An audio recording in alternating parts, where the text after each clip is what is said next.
मुझे अपने दूसरे शिकार के पास जाना है। उस राक्षस ने कोमल की तरह ही गगन को भी अपने मौत के चक्रव्यूह में फंसा लिया है। लेकिन क्या गगन इस चक्रव्यूह से कभी बाहर निकल पाएगा?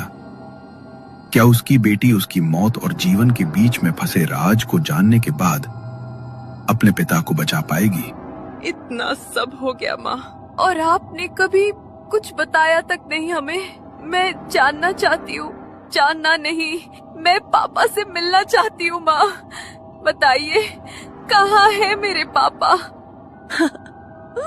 बेटी, चाहकर भी हम अब उनसे नहीं मिल सकते।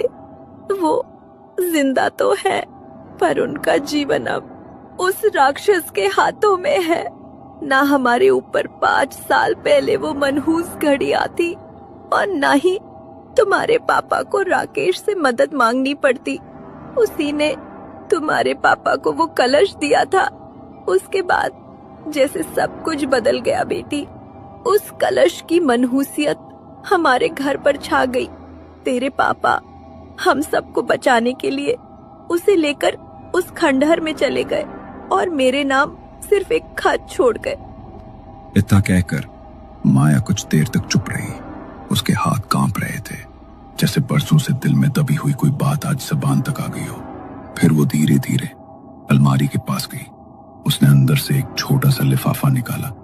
उस पर धुंधले अक्षरों में लिखा था, मेरे जाने के बाद पढ़ना। माया ने वो खत शीतल की ओर बढ़ाया। शीतल अब गगन ने लिखा खत पढ़ रही थी। उस खत में लिखा था, मैं नहीं जानता था माया कि मेरा दोस्त मेरे साथ इतना बड़ा विश्वासघात करेगा।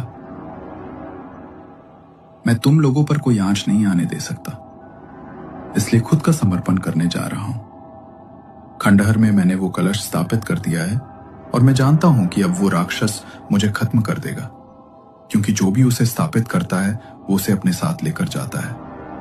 अगर कोई अपने मन से उसे स्वीकार कर ले, तभी मेरा पीछा छूट सकता है, लेकिन मैं ऐसा नहीं चाहता।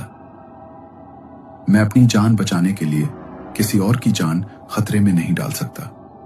वो खत पढ़ते ही माया के पैरों तले से जमीन खिसक गई। वो एक तांत्रिक बाबा को जानती थी। वो उसी समय दौड़ती हुई उनके पास पहुंची। उसने तांत्रिक बाबा को रोते हुए सब कह सुनाया। क्या ये तुम क्या कह रही हो? कलश में स्थापित उस राक्षस को काबू करना कोई बच्चों का खेल नहीं है। उससे कोई छुटकारा नहीं पा सकता। वो तुम्हारे पति की बलि लेकर ही जाएगा। ऐसा मत कहिए बाबा। मैंने सुना है इस दुनिया में हर मुश्किल का कोई ना कोई समाधान जरूर है। मेरे पति को बचाने का भी कोई ना कोई रास्ता तो जरूर होगा ना। एक रास्ता है। अगर तुम्हें अपने पति को जीवित रखना है तो हर रात खंडहर में उसके लिए एक बलि लेकर जानी होगी। याद रखना, अगर एक रात भी उसे उसकी बलि नहीं मिली तो वो तुम्हारे पति की आखिरी रात होगी। उसे बलि देती रहोगी तो वो बस तुम्हारे पति को मारेगा नहीं, पर मैं नहीं जानता कि तुम अपने पति को फिर कभी देख पाओगी या नहीं। अगर उन्हें जिंदा रखने का ये एक रास्ता है तो मैं ऐसा ही करूंगी। तब से लेकर आज तक मैं हर रात एक मुर्गे की बलि उसके लिए लेकर जाती हूँ, ताकि उस बलि को स्वीकार करके वो तुम्हारे पिता को नुकसान न पहुंचाए। तुम्हारे पिता पता नहीं किस हालत में है, और वो कौन सा तरीका है जिससे हम उस राक्षस का अंत कर पाएंगे। लेकिन एक उम्मीद है कि शायद हम कभी तो तुम्हारे पिता से मिल सकेंगे। आपने बहुत गलत किया माँ। आपने हमसे ये बात छुपाई। क्या हमें अपने पिता के बारे में जानने का इतना भी अधिकार नहीं था? मैं आपसे वादा करती हूँ कि चाहे कुछ भी हो जाए, मैं उस राक्षस का अंत करके रहूंगी और अपने पिता को वापस लेकर आऊंगी, चाहे इसके लिए मुझे कुछ भी करना पड़े। नहीं बेटा, मैं तुझे इस सब में नहीं घसीटना चाहती थी, इसलिए तुझे कभी कुछ नहीं बताया। वो बहुत खतरनाक है, तो ये सब भूल जा मेरी बच्ची। माया अपनी बेटियों को इस सब से दूर रखना चाहती थी, लेकिन अब शीतल बस कैसे भी करके अपने पिता को वापस लाना चाहती थी। वो अक्सर कभी कभी अपने कॉलेज के बाद लाइब्रेरी में रुककर कुछ किताबें पढ़ा करती थी।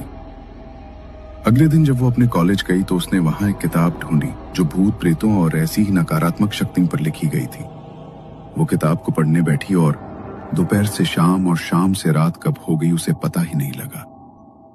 तभी उसे एक पन्ने पर ठीक वैसी ही एक शक्ति के बारे में लिखा हुआ मिला जैसा उसे उसकी माँ ने बताया था।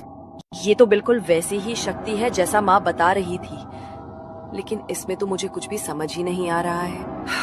इसमें तो इसके बारे में ये बताया गया है कि ये कितना खतरनाक है, लेकिन इससे छुटकारा कैसे पाना है इसके बारे में तो कुछ बताया ही नहीं गया। तभी शीतल के साइड वाले बेंच पर जो लड़का अपनी आंखों पर चश्मा लगाए बैठा था, बड़े ही गंभीर स्वर में शीतल की ओर देखते हुए बोला, हेलो, मेरा नाम अमर है। अक्सर आत्माओं और ऐसी शक्तियों के साथ मेरा आमना सामना होता ही रहता है, लेकिन जिस शक्ति के बारे में तुम पढ़ रही हो इससे पीछा छुड़ाना नामुमकिन है। मगर तुम इसे इतना ध्यान से क्यों पढ़ रही हो? इसके बारे में ना ही जानो तो अच्छा होगा। नहीं, मेरे लिए इसके बारे में जानना बहुत जरूरी है। मेरे पिता उस चीज के चंगुल में फंस चुके हैं। मेरी माँ हर रात किसी न किसी की बलि देती है, बस उन्हें जिंदा रखने के लिए। मैं ये सिलसिला हमेशा के लिए बंद करना चाहती हूँ। कोई तो तरीका होगा ना जिससे इसे खत्म किया जा सके।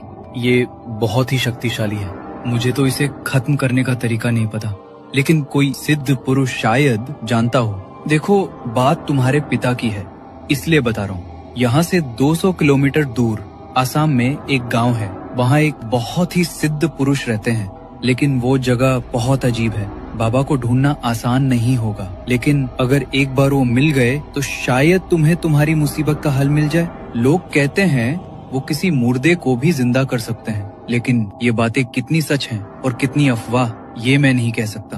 उस लड़के ने कागज पर कुछ लिखा और वो कागज शीतल के हाथ में थमा दिया।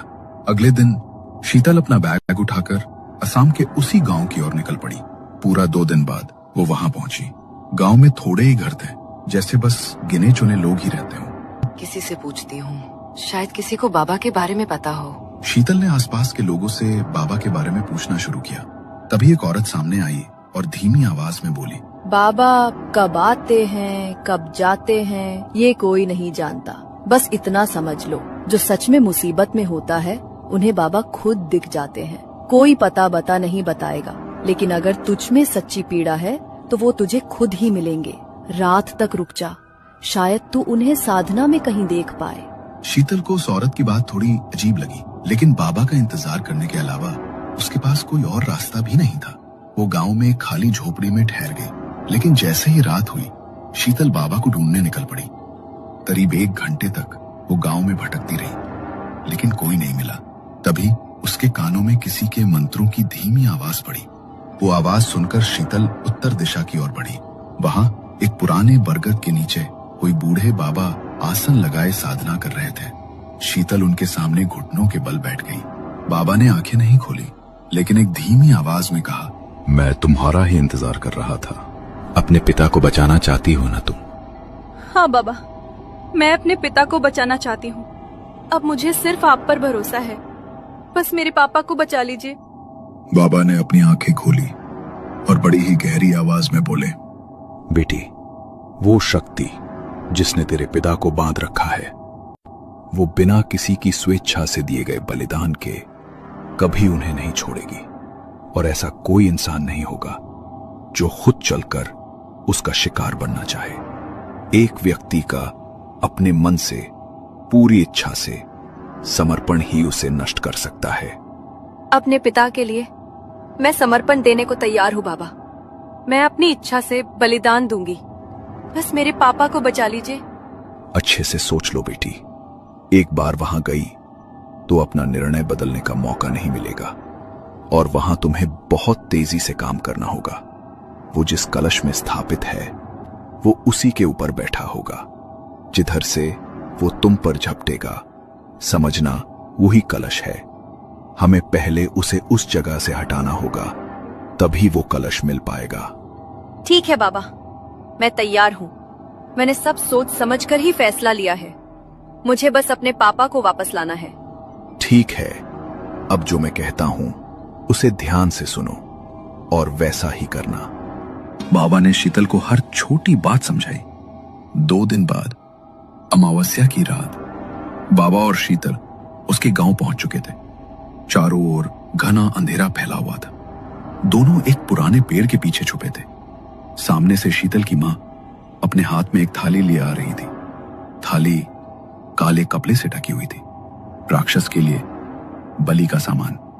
उन्होंने खंडहर का दरवाजा हल्के से खोला और वो थाली अंदर सरका दी, जैसे हर रोज करती थी। फिर चुपचाप लौट गई। अब तुम्हारी माँ भी थाली रखकर चली गई है। जो होना था वो अब पूरा हो चुका है।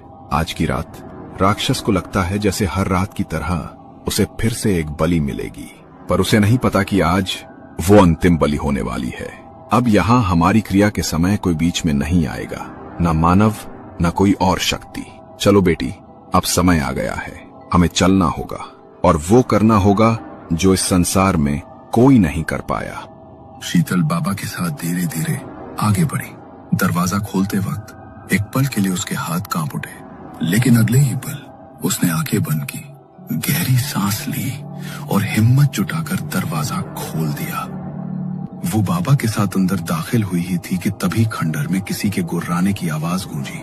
इससे पहले कि वो समझ पाती आवाज किस तरफ से आ रही है, अगर एक ताकत उसकी ओर झपटी, उसी पल बाबा ने जोर से शीतल को धक्का देकर दूर फेंक दिया। बाबा ने अपनी सारी सिद्धियां और शक्तियां झोंक दी उस राक्षस को काबू करने में। जल्दी करो बेटी, वो कलश अभी नहीं मिला तो सब खत्म हो जाएगा। अगर वो राक्षस जाग गया तो हम उसे रोक नहीं पाएंगे। बाबा की आवाज सुनते ही शीतल कलश ढूंढने लगी, लेकिन शीतल समझ ही नहीं पा रही थी कि कलश को किस दिशा में ढूंढे। उसी पल अंधेरे में उसे ठोकर लगी और वो जमीन पर गिर पड़ी। उसका सिर किसी चीज से टकराया। जमीन पर हाथ फेरते हुए उसे वहां कलश महसूस हुआ। माथे पर लगी चोट से उसका खून कलश पर लग गया था और कलश के भीतर एक अजीब सा कंपन हो रहा था। तभी बाबा का आवाज आया, हमारे पास ज्यादा समय नहीं है बेटी, जल्दी करो, अग्नि उसकी ओर प्रज्वलित करो और मंत्र पढ़ती हुई उस कलश को उसी अग्नि में फेंक दो। शीतल ने जल्दी से माचिस निकाली, कुछ मंत्र बड़बड़ाते हुए अग्नि राक्षस की ओर फेंकी और कलश को अग्नि में फेंक दिया। शीतल ने बाबा की हर आवाज को ध्यान से सुना और वैसा ही किया। बाबा लगातार मंत्र पढ़ते जा रहे थे। अग्नि में राक्षस का भयानक शरीर जलता हुआ साफ दिखाई दे रहा था। कुछ देर बाद खंडहर की वो चीखें बिल्कुल शांत हो गई। तभी शीतल के कानों में किसी की तेज सांसों की आवाज पड़ी। उसने माचिस जलाई। खंडहर के कोने में कुछ हिलता हुआ दिखा। वो दौड़कर उस तरफ गई। किसी के ऊपर कीड़े रेंग रहे थे। शीतल ने हाथों से कीड़े हटाए और देखा उसके पिता सांस ले रहे थे। अपने पिता को जिंदा देखकर उसकी आंखों से आंसू बह निकले। वो फूट फूट कर रो पड़ी। उसने बाबा के साथ मिलकर अपने पिता को बाहर निकाला और उनसे लिपट गई। बाबा, अगर आज आप नहीं होते तो मैं शायद कभी अपने पिताजी को उस राक्षस से मुक्त नहीं करवा पाती। मैं नहीं जानती कि किन शब्दों में मैं आपका शुक्रिया अदा करूं। शायद यही विधि का विधान था बेटी, कि मुझे इस प्रकार तुम्हारी सहायता करनी थी। बुराई चाहे कितनी भी मजबूत क्यों ना हो, लेकिन अच्छाई के आगे एक दिन उसे हारना ही पड़ता है। लेकिन बाबा, आपने तो कहा था कि उस राक्षस का अंत तभी हो सकता है जब कोई अपनी स्वेच्छा से किसी के लिए उसे अपना बलिदान करे। लेकिन मैं तो जिंदा हूँ, तो फिर बलिदान? जब तुमने अपने पिता के लिए स्वयं के प्राणों की चिंता नहीं की थी, शायद उसी वक्त तुम्हारा बलिदान स्वीकार हो गया था बेटी। और जब तुम नीचे गिरी और कलश से टकराई, तब तुम्हारा खून उसके ऊपर लग गया था। तभी उसके ऊपर तुम्हारे रक्त का चढ़ावा भी हो गया था और उस कलश ने तुम्हारे रक्त को बलि समझकर उसे स्वीकार कर लिया था। और वैसे भी अपने होते हुए मैं तुम्हें कुछ नहीं होने दे सकता था बेटी। बाबा की बातें सुनकर शीतल की आंखों में आंसू आ गए।